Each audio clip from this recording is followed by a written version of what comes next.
25 से 30 के बीच में सीटों के चुनाव लड़ेंगे। 18 डिस्ट्रिक्ट्स हमने टारगेट किए हैं, उन्हीं में चुनाव लड़ने का है।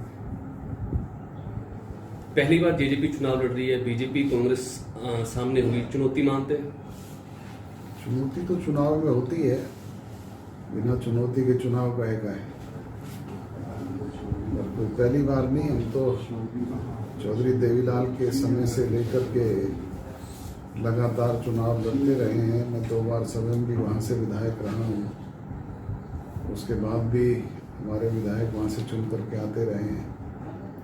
अच्छा, क्या मुख्य मुद्दे वहाँ के लेके आप चल रहे हैं राजस्थान में? मुख्य मुद्दे तो जो हरियाणा में लोगों को फैसिलिटीज हमने दी है, जैसे सर्वाधिक पेंशन आज हरियाणा में मिल रही है, राजस्थान में मात्र 1000 रुपये मिलती है। वहाँ के लोगों को भी ये सुविधाएं मिले, वहाँ की महिलाओं को भी 50% पंचायती राज संस्थानों में आरक्षण मिले, वहाँ के नौजवान को भी 75% प्राइवेट सेक्टर में रोजगार के साधन उपलब्ध हों, वहाँ भी महिलाओं को 33% राशन डिपो में आरक्षण मिले, वहाँ की बच्चियों को भी फ्री बस पास जैसी सुविधाएं मिले। अनेक इस तरह के इश्यूज हैं इनको लेकर के। सबसे बड़ा है कि प्रदेश का मुख्यमंत्री किसान का बेटा हो।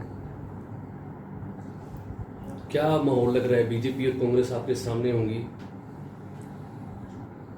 माहौल तो अभी चुनाव की शुरुआत है।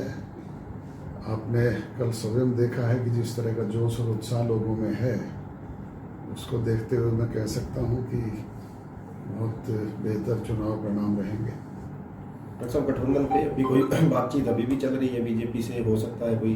हम तो अभी प्रयासरत हैं। उन्होंने कुछ हमारी सीटों पे डिक्लेयर तो किए हैं, और हम चाहते हैं कि वो विड्रा करें, क्योंकि वो सीटें भारतीय जनता पार्टी कभी जीतने की स्थिति में नहीं है, तो हम उन्हें जीत करके दे सकते हैं। हमारी जीती हुई सीट तो उनके लिए बोनस है। आप नौर से विधायक रहे हैं, दाता रामगढ़ से रहे हैं, तो ये भी चर्चाएं हैं कि दिग्विजय चौटाला वहाँ दोनों में से एक सीट पे उतर सकते हैं। क्या लगता है, पहली लिस्ट में उनका नाम होगा? ये तो निर्णय पार्टी बैठ करके करेगी, जो भी फैसला लेंगे आपको सबसे पहले बताएंगे। आलोक साहब, कब तक कैंडिडेट जो घोषित कर दिए जाएंगे? तो डिक्लेयर कर दिया, पहले नवरात्रे को ही घोषित कर देंगे।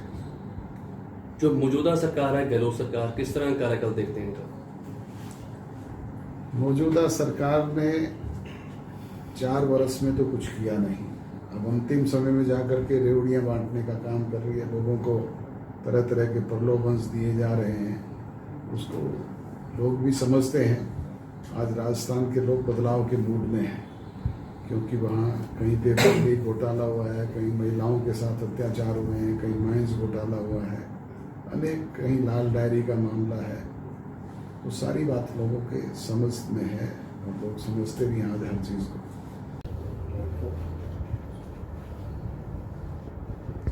मैं कह दूँगा, वहाँ क्यों चक्कर काटो आप?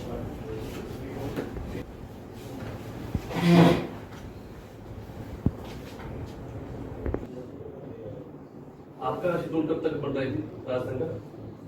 दिन होगा रोड शो का?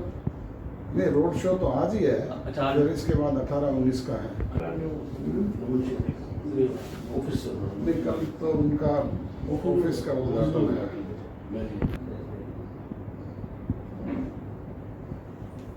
श्रवण चौधरी को दिए बीजेपी वाला, श्रवण चौधरी 41।